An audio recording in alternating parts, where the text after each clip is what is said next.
अल्हम्दुलिल्लाह नहमदुहु व नस्तईनुहु व नस्तगफिरुहु व नु'मिनु बिही व नतवक्कलु अलैहि व नऊज़ु बिल्लाहि मिन शुरूरि अनफुसिना व मिन सय्यिआति अअमालिना। मन यहदिहिल्लाहु फला मुदिल्ल लहु व मन युद्लिल्हु फला हादिय लहु व नशहदु अल्ला इलाहा इल्लल्लाहु व नशहदु अन्न मुहम्मदन अब्दुहु व रसूलुहु। अम्मा बअदु फ़अऊज़ु बिल्लाहि मिनश शैतानिर रजीम। बिस्मिल्लाहिर रहमानिर रहीम। क़ुल या इबादियल्लज़ीना असरफ़ू अला अनफुसिहिम ला तक़नतू मिर रहमतिल्लाह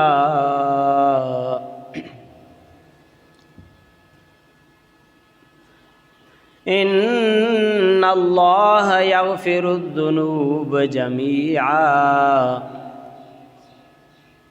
इन्नहु हुवल गफ़ूरुर रहीम।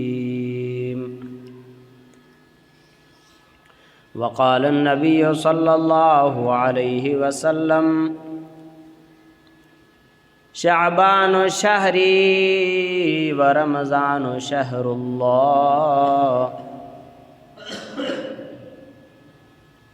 वक़ाल नबिय्यु सल्लल्लाहु अलैहि वसल्लम शअबानु बैन रजबिन व शहरि रमज़ान।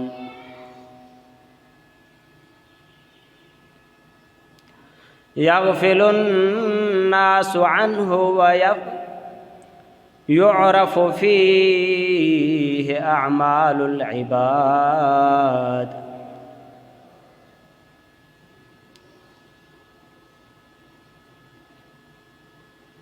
फ़उहिब्बु अल्ला युरफ़अ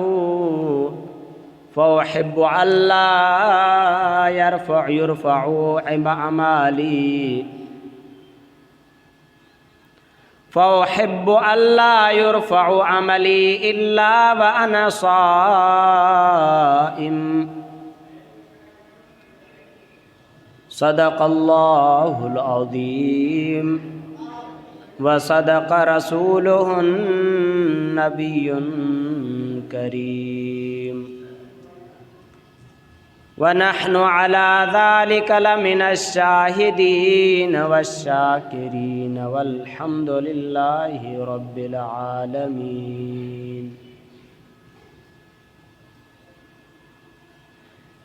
दुरूद शरीफ पढ़ो। अल्लाहुम्मा सल्लि अला सय्यिदिना व मौलाना मुहम्मदिन व अला आलि सय्यिदिना व मौलाना मुहम्मद।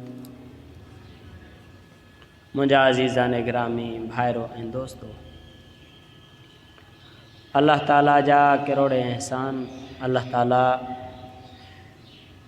हिन बाबरकत महीने में असांखे पंहिंजे घर घुरायो। शाबान जो महीनो रमज़ानुल मुबारक जे लाइ सम्झो हिकु तमहीद आहे, उन जी तयारी जो महीनो आहे। अम्मा आयशा रज़ी अल्लाह ताला अन्हा फरमाए थी त हुज़ूर सल्लल्लाहु अलैहि वसल्लम शाबान में एतिरे क़दुरु लगातार रोज़ा रखंदा हुआ जो असांखे लॻंदो हो त हाणे साईं जन रोज़ो छॾींदा कोन, पर साईं जन वरी पोइ रोज़ो छॾे ॾींदा हुआ। मफ़हूम अर्ज़ आहे। ऐं फरमायूं त रमज़ान मुबारक खां अलावा कंहिं महीने में हुज़ूर सल्लल्लाहु अलैहि वसल्लम एतिरे क़दुरु कसरत सां घणा रोज़ा न रखंदा हुआ जेतिरे क़दुरु शाबान में रखंदा हुआ।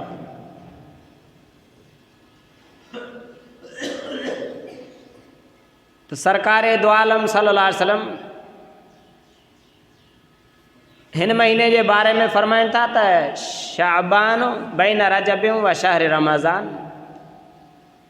रमज़ान ऐं रजब जे विच में एक महीनो आ, छो जो हेॾो रजब आ विच में शाबान पोइ अॻिते रमज़ान।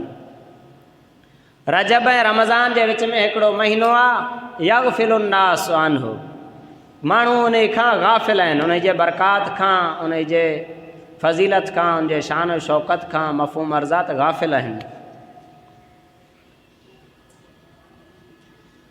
युरफ़उ अमालुल इबाद फ़ीह, उन मुबारक महीने में माण्हुनि जा अमाल मथे खयां वेंदा आहिनि। फ़उहिब्बु अल्ला युरफ़उ अमली इल्ला व अना साइम, हुज़ूर फरमाइनि था त मूं मुहम्मद जी दिलि चाहे थी त जॾहिं मुंहिंजा अमल खयां वञनि त मां रोज़े जे हालत में हुजां। इन जे लाइ हुज़ूर सल्लल्लाहु अलैहि वसल्लम शाबान जे महीने में कसरत सां रोज़ा रखंदा हुआ त जीअं मुंहिंजा अमल अलाह वटि खया वञनि, पेश कया वञनि त उन वक़्तु मां रोज़े जे हालत में हुजां।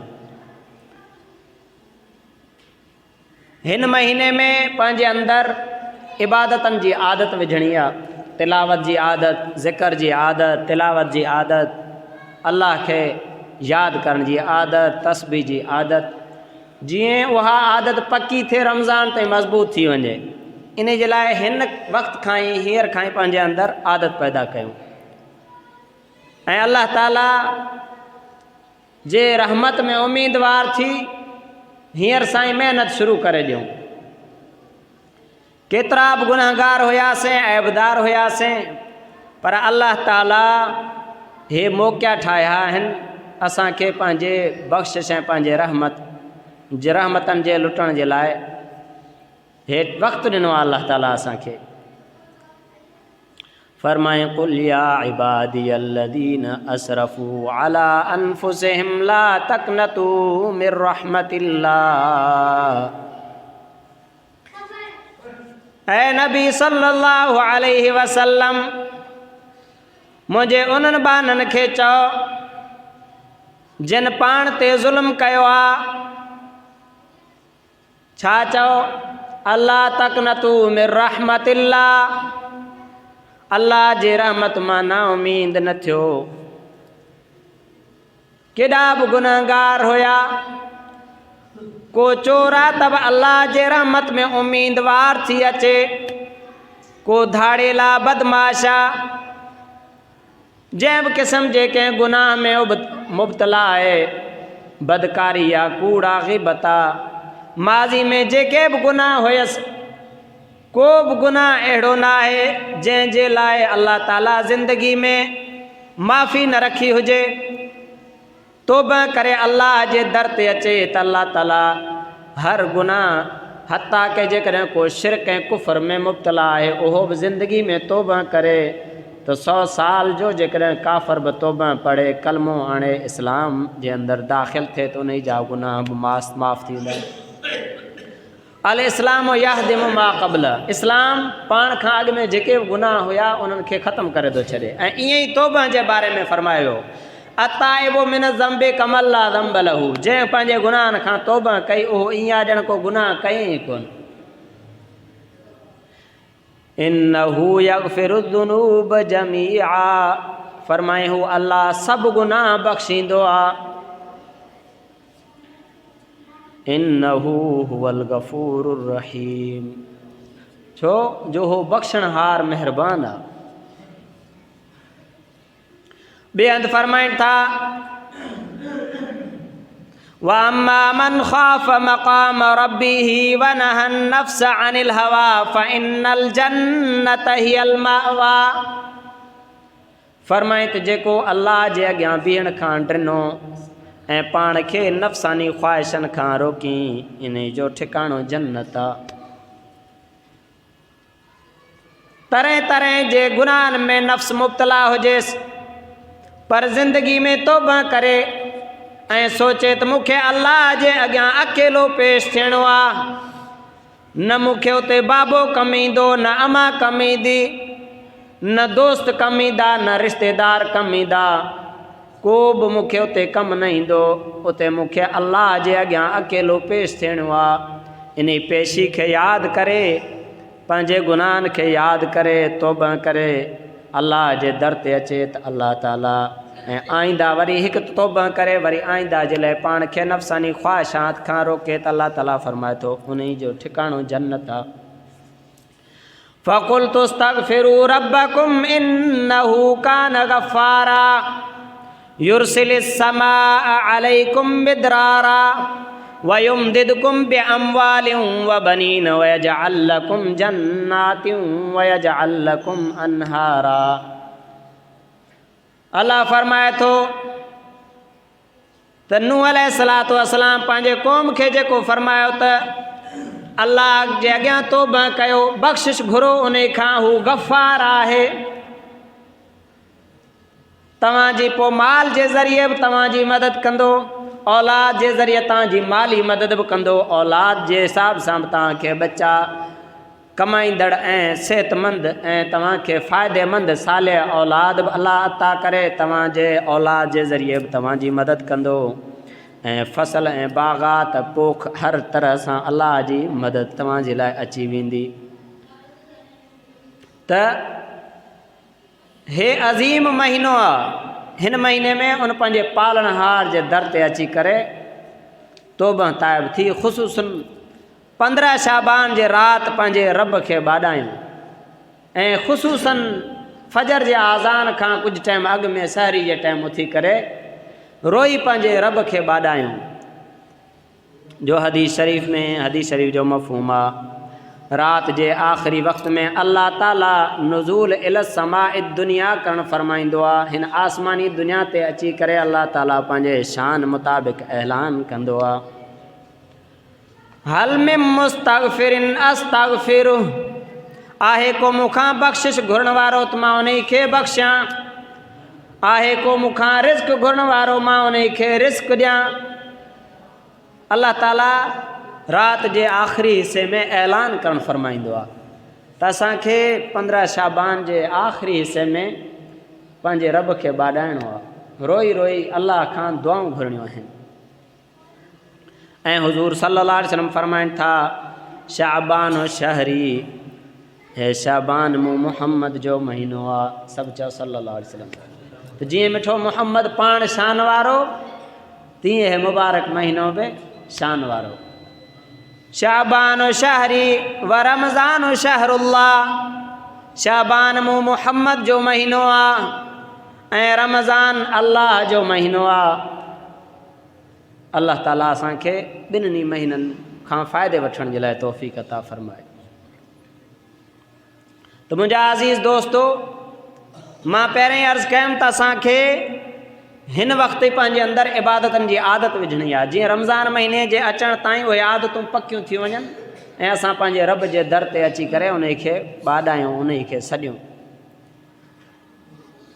ऐं मुफ़सरीन लिखियो आहे त हिन ई राति में इंसान जे हिकिड़े शाबान खां ॿिए शाबान ताईं जेके बि फ़ैसिला थियणा आहिनि उन्हनि जी इब्तिदा 15 शाबान खां आहे ऐं क़दर जे राति हली करे उन्हनि फ़ैसिलनि जी इंतिहा थिए थी, उहे फ़ैसिला मुकमल था थियनि।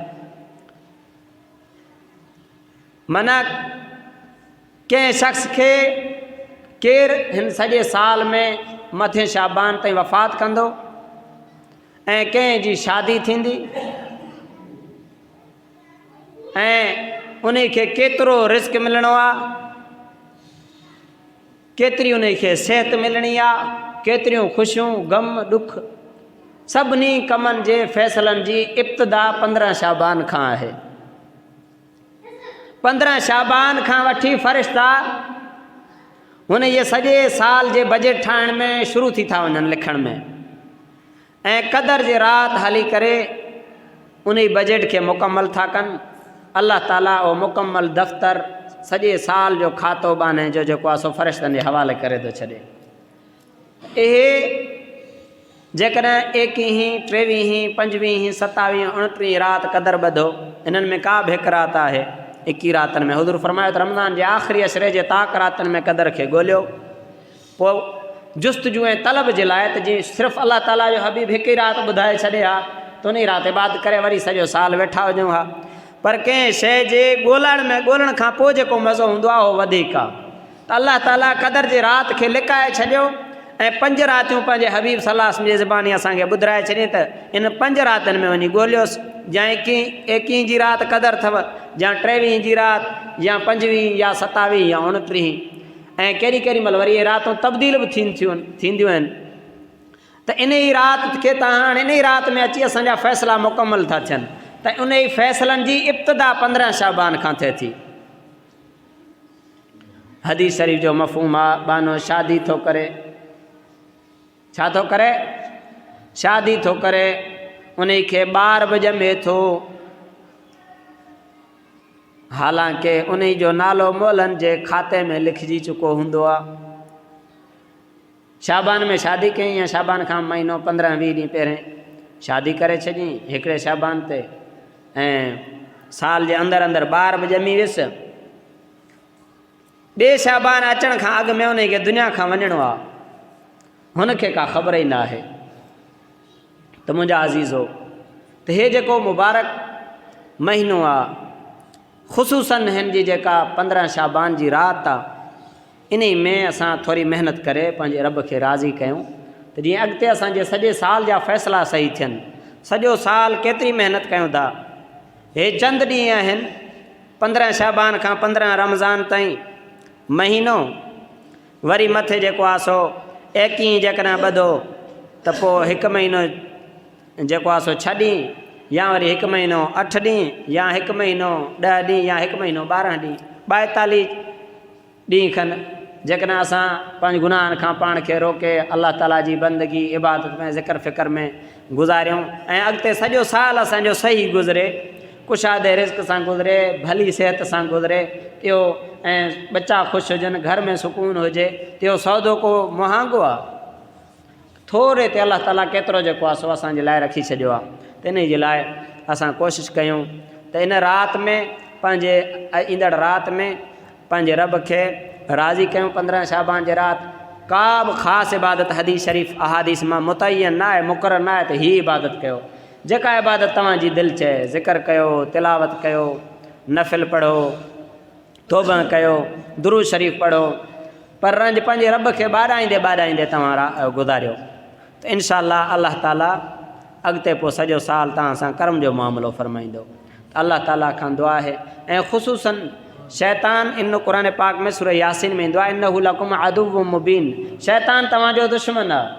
पोइ शैतान ॾिठो त मुसलमान थोरी इबादत करे इन राति में पंहिंजे रब खे मथां राज़ी करे वेहे, हुन ख़बीस मुसलमाननि खे अहिड़नि कमनि में मुब्तला करे छॾी जो इबादतनि खां महरूम थी विया। ऐं ज़ालिमनि त हिन भलारी राति खे माॻे नालो ई फटाकनि वारी राति ॾेई छॾियऊं, फटाकनि वारी ईद। त इहे शैतान जो दोखो आहे हिकिड़ो। भलारी राति हुई, मथां मुसलमान जा बच्चा वञनि हा, तिलावत कनि हा, मस्जिद में ज़िक्र कनि हा, इबादत कनि हा, मथां पंहिंजे रब खे ॿाॾायो, उन खां कुझु घुरी वठनि हा, हुन ख़बीस मुब्तला करे छॾियो फटाकनि में असांजे बच्चनि खे। त कोशिशि करे पंहिंजे बच्चनि खे फटाकनि खां रोकींदासीं।